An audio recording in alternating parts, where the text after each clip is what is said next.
Rice pooling పేరుతో మోసాలకు పాల్పడుతోన్న YCP నేత డీకే బాబును పోలీసులు అరెస్ట్ చేశారు. శ్రీ సత్యసాయి జిల్లా తలుపు గ్రామంలో మహిమగల్ల రాగి చెంబు అంటూ మాయమాటలతో నమ్మించి 10 లక్షల రూపాయలు కాజేశాడు వైసీపీ నేత డీకే బాబు. బాధితుడు వేణుగోపాల్ ఫిర్యాదుతో కేసు నమోదు చేసిన డీకే బాబును అరెస్ట్ చేశారు పోలీసులు. ఇదే తరహాలో మోసాలు చేయడమే కాకుండా డీకే బాబు బెదిరింపులకు పాల్పడుతున్నాడని డీఎస్పీ తెలిపారు. ఇక డీకే బాబుపై 7 కేసులు నమోదు చేశామన్నారు డీఎస్పీ నారాయణస్వామి.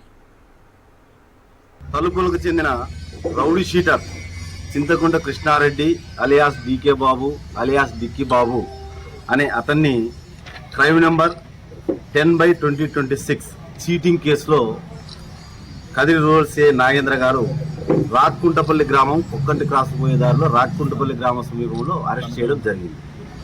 దీనికి అరెస్ట్ యొక్క పూర్వాపరాలు ఏమనగా, ఇతను అదే గ్రామానికి చెందిన ఒక వ్యక్తికి రాగి చెంబు మహిమగల రాగి చెంబు ఇస్తాను, అది సుమారు 2 కోట్లు చేస్తుంది, ఇది నీ దగ్గర పెట్టుకొని డబ్బులి, అది 2 కోట్లకు ఎవరైనా అమ్ముకున్నప్పుడు నీకు చాలా లాభం వస్తుంది అని చెప్తాడు. అయితే చెంబు ఇచ్చేటప్పుడు 20 లక్షలు నా దగ్గర లేవు, ఉన్నంత ఇయ్యి అంటే అతను ఆ గ్రామానికి చెందిన వ్యక్తి 10 లక్షలు ఇస్తాడు. 10 లక్షలు ఇచ్చినప్పుడు ఇటువంటి రాగి చెంబు ఒకటి ఆయనకి ఇస్తాడు. అయితే కొద్ది రోజుల తర్వాత ఆ అతనికి దీనివల్ల ఏం ఉపయోగం లేదని తెలుసుకొని, అయ్యా నువ్వు ఇచ్చిన చెంబు ఏం ఉపయోగం లేదు, నీ చెంబు తీసుకొని నా డబ్బులు నాకు అంటాడు.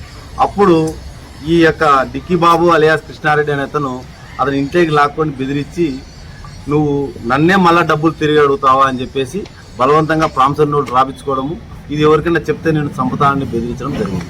అతను కొద్ది రోజులు మదనపడి బాధపడి మొన్న వచ్చి ఫిర్యాదు చేయగా అతని ఫిర్యాదు మేరకు కేసు నమోదు చేయడం జరిగింది. రాబడిన సమాచారం మేరకు ఈ చింతకుంట కృష్ణారెడ్డిని అరెస్ట్ చేయడం